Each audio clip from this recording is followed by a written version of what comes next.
먼저 진정성의 개념을 이해해보자. 진실하다는 것은 가면이나 다른 사람을 기쁘게 하려는 욕구 없이 자신의 진정한 모습과 일치하는 것입니다. 당신이 다른 사람들이 당신의 그림을 좋아할지 여부에 대해 걱정하지 않고 가능한 모든 색상으로 그림을 그리는 어린이라고 상상해 보십시오. 이 자유는 자신에게 진실하다는 것을 의미합니다. 자기 지식은 가장 사용하고 싶은 색상을 찾는 데 도움이 되는 지도와 같습니다. 그것 없이는 어떤 선택이 당신의 영혼의 진정으로 공감하는지 알기가 어렵습니다. 안녕하세요, 시청자 여러분. 이 흥미로운 콘텐츠를 살펴보기 전에 동영상의 좋아요를 누르고 채널을 구독해 주시기 바랍니다. 이는 우리의 업무에 도움이 될 뿐만 아니라 이 메시지를 통해 혜택을 받을 수 있는 더 많은 사람들에게 이 메시지를 전달할 수 있습니다.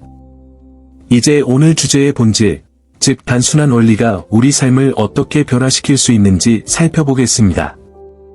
때로는 이기심이라는 단어가 부정적인 것처럼 들리지만 필수적이면서도 건강한 이기심도 있다고 말하면 어떨까요? 식물에 물을 주는 것과 같다고 생각해보세요. 뿌리를 관리하지 않으면 꽃을 피우고 주변에 아름다움을 퍼뜨릴 힘이 전혀 없을 것입니다. 마찬가지로 당신이 자신을 돌보지 않는다면 어떻게 진정으로 존재하고 사랑하는 사람들을 도울 수 있습니까? 비행기에서 말하는 것과 같습니다. 먼저 산소 마스크를 착용한 다음 다른 사람을 도우십시오. 건강하게 이기적이라는 것은 자신의 말에 귀를 기울이고 자신의 필요를 존중하고 에너지를 재충전하는 데 시간을 갖는 것을 의미합니다. 다른 사람을 무시하는 것이 아니라 자신 안에 견고한 기반을 만드는 것입니다. 당신의 에너지가 유리잔 속의 물과 같다고 상상해보세요. 물을 다시 채우지 않고 다 버리면 결국 텅 비게 됩니다. 그러나 당신이 자신을 돌보면 잔이 넘치게 되어 그 풍요로움을 관대함과 진정성으로 나눌 수 있게 됩니다. 그러므로 자신을 돌보는 것은 자신뿐만 아니라 주변 모든 사람을 위한 사랑의 행위입니다. 건강한 방식으로 자신을 소중히 여기고 우선순위를 정할 때 당신은 더욱 강하고 균형 잡힌 자아를 갖게 됩니다. 그리고 에너지와 목적으로 가득 찬 이 버전이 실제로 세상의 변화를 가져올 수 있습니다. 그러므로 자신을 위한 시간을 갖는 것에 대해 죄책감을 느끼지 마십시오. 당신은 그럴 자격이 있고 당신의 행복은 당신이 만지는 삶을 밝게 할 뿐입니다. 주는 것과 받는 것 사이의 균형은 삶과 조화를 이루며 춤추는 것과 같습니다. 아이들의 그네를 생각해 보십시오. 한쪽에 너무 많은 무게를 가하면 부드럽게 움직이지 않고 그 우아함과 목적을 잃게 됩니다. 그것이 우리의 상황입니다. 너무 많이 주면 결국 지치게 되고 받기만 하면 단절되거나 공허함을 느낄 수도 있습니다. 에너지가 자연스럽고 공정하게 흐르는 지점을 찾는 것이 비결이다. 예와 아니오라고 말하는 법을 배우는 것은 용기와 자기애가 필요한 예술입니다. 당신의 에너지, 평화, 기쁨을 상징하는 꽃이 가득한 내부 정원이 있다고 상상해 보세요. 제한 없이 누구나 이 정원에 들어갈 수 있으며 꽃은 시들게 됩니다. 그러나 벽이 아니라 건강한 경계인 울타리를 만듦으로써 소중한 것을 보호하고 에너지를 사용하여 번영하고 그 아름다움을 다른 사람들과 공유할 수 있습니다. 이 균형을 찾으면 삶은 더 가벼워지고 보람이 커집니다. 지치지 않고 진심으로 주고 죄책감 없이 감사함으로 받습니다. 이 흐름은 보다 진정한 연결을 만들고 충만한 삶을 살 수 있는 능력을 강화합니다. 기억하세요. 자신을 돌보고 주고받는 것의 균형을 맞추는 것은 이기심이 아니라 지혜입니다. 이것이 스윙을 계속 움직이는 방법입니다. 인생은 종종 퍼즐처럼 보입니다. 때때로 그 조각들이 그 순간에는 이해가 되지 않고 우리는 전체 그림을 보지 못하는 것에 대해 좌절감을 느낄 수 있습니다. 하지만 블록을 가지고 있는 어린아이처럼 조각들을 모아서 의미 있는 것을 창조하는 데에는 인내심이 필요합니다. 비결은 과정을 신뢰하고 각각의 작은 행동이 더 큰 목적을 가지고 있다고 믿는 것입니다. 우리가 눈앞의 너머를 보는 법을 배울 때 어려움은 넓은 하늘에 구름이 지나가는 것과 같다는 것을 깨닫기 시작합니다. 일시적으로 시야를 가릴 수는 있지만 영원히 지속되지는 않습니다.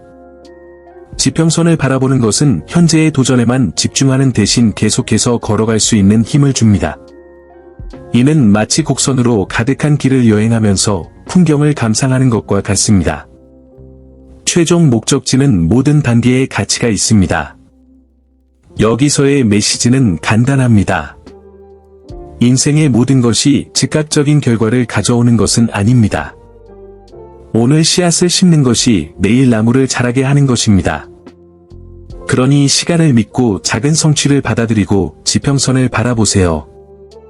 이러한 폭넓은 비전은 장애물을 기회로 바꾸고 여행을 정말 특별하게 만드는 것입니다. 인생은 우여곡절, 예상치 못한 순간들로 가득 찬 롤러코스터에 비유될 수 있습니다.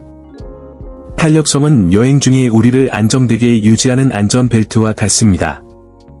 바람이 아무리 강하고 오르막길이 아무리 가파르더라도 이는 우리가 앞으로 나아가고 더 강해지고 다음 도전에 대비하는 데 도움이 됩니다. 회복력이 있다는 것은 고통을 무시하거나 모든 것이 괜찮은 척하는 것을 의미하지 않습니다. 어려움을 인식하지만 그로 인해 실망하지 않기로 선택하는 것입니다. 폭풍우가 치는 동안 대나무를 생각해 보십시오. 바람에 휘어지지만 부러지지는 않습니다. 이것이 우리가 상황에 적응하고 각 경험을 통해 배우고 더욱 강해질 수 있는 방법이기도 합니다. 우리가 직면한 도전은 위장된 기회입니다. 길을 따라가는 모든 실수는 성장하고 발전할 수 있는 기회입니다. 그러므로 어려움에 직면할 때 기억하십시오. 그것은 길의 끝이 아니라 더 큰 목적지를 향해 우리를 준비시키는 곡선입니다. 당신은 당신이 상상하는 것보다 더 많은 것을 극복할 수 있기 때문에 내면의 힘을 믿으십시오. 감사는 풍요의 문을 여는 마법의 열쇠와 같습니다. 인생에서 축복을 인식하면 아무리 작더라도 우주에 나는 더 많은 것을 받을 준비가 되어 있습니다. 라는 강력한 신호를 보내는 것입니다. 당신의 삶이 정원이라고 상상해 보십시오. 감사는 식물에 물을 주어 더욱 아름답게 피어나게 하는 것과 같습니다.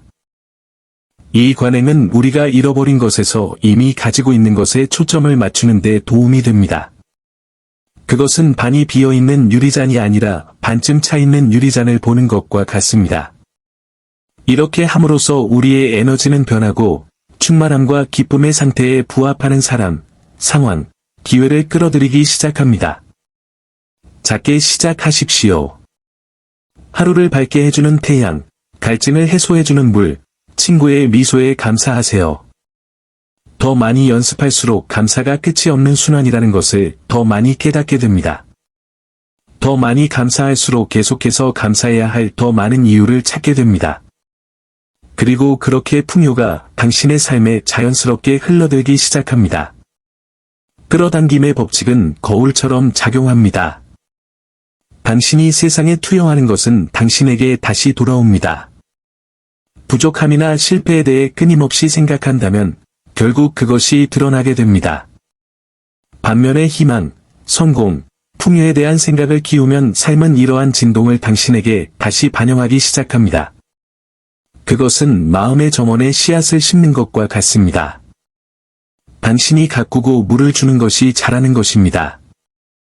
이는 모든 것이 완벽한 척하거나 문제를 무시한다는 의미가 아닙니다. 이는 어려움 속에서도 어디에 집중할지 선택할 수 있는 힘이 있다는 것을 인식하는 것을 의미합니다. 이는 마치 구덩이가 가득한 도로를 운전하는 것과 같습니다. 구덩이에 집중하고 계속 불평할 수도 있고, 앞을 내다보고 최선의 길을 찾을 수도 있습니다.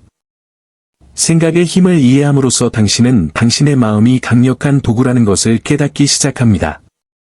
당신이 원하는 삶을 시각화하고, 이미 그것을 성취했다는 기쁨을 느끼고, 마치 올바른 길을 가고 있는 것처럼 행동하는데 그것을 사용하십시오. 생각, 감정, 행동의 이러한 조합이 꿈을 현실로 바꾸는 것입니다.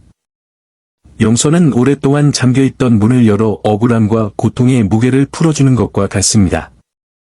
우리는 종종 시간이 지남에 따라 우리를 소모하기 시작하는 상처를 가지고 있습니다. 그러나 용서는 다른 사람에 관한 것이 아니라 당신에 관한 것입니다. 용서함으로써 당신은 성장을 방해하는 정서적 부담으로부터 벗어나게 됩니다. 당신이 용서할 때마다 당신이 더 이상 당신에게 도움이 되지 않는 것을 버리고 미래를 향해 더 가벼운 발걸음을 내딛는다고 상상해 보십시오. 용서는 일어난 일을 지우거나 고통을 간과하는 것을 의미하지 않는다는 것을 기억하는 것이 중요합니다. 이는 과거가 지나갔고 그 속에 갇혀 있으면 자신이 온전하게 살아가는 것을 방해하고 있다는 사실을 받아들이는 것을 의미합니다. 그것은 마치 당신을 바꿀 수 없는 것에 묶는 사슬을 쥐고 있는 것과 같으며 자유의 열쇠는 당신 손에 있습니다. 용서하기로 선택할 때 일어난 일이 현재의 자신을 정의하지 않고 앞으로 나아가기로 선택하는 것입니다. 용서는 무엇보다도 자신에 대한 사랑의 행위입니다. 슬픔의 무게를 덜어줌으로써 새로운 기회, 새로운 경험, 그리고 가장 중요하게는 내면의 평화를 위한 공간을 마련하게 됩니다. 과정이 아무리 어렵더라도 기억하세요.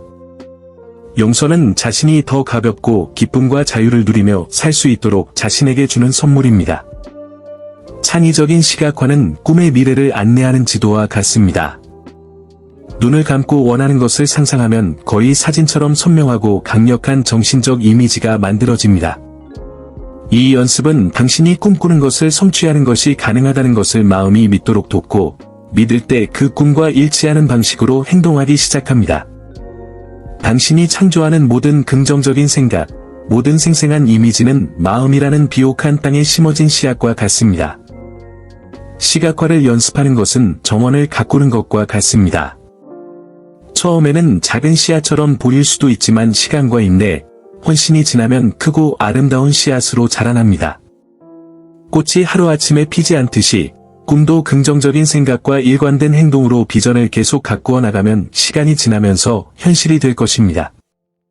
오늘 시각화한 것이 내일의 현실이 될 수 있습니다. 중요한 것은 포기하지 않는 것입니다. 창의적인 시각화는 단지 순간적인 생각이 아니라 자신의 변화를 위한 헌신입니다. 내부 이미지에 투자하면 미래에 투자하는 것입니다. 그러니 지금부터 당신이 원하는 대로 당신의 삶을 시각화해 보세요. 오늘 씨앗을 심고 믿음과 인내로 물을 주면 곧 성취의 꽃이 눈앞에서 피어나는 것을 보게 될 것입니다. 마지막으로 당신이 현실의 창조자임을 기억하십시오. 당신의 선택, 생각, 행동이 당신 주변의 세상을 형성합니다. 진정성, 감사, 용서와 같은 간단한 원칙을 받아들이면 인생이 완전히 바뀔 수 있습니다. 이제 마치기 전에 이 아이디어로 이익을 얻을 수 있다고 생각하는 모든 사람과 이 영상을 공유해 보시기 바랍니다. 댓글을 남기고 채널을 구독하여 이 변화의 메시지를 전 세계에 전파하는 데 도움을 주세요. 여기까지 시청해 주셔서 정말 감사드리며 다음에 또 만나요.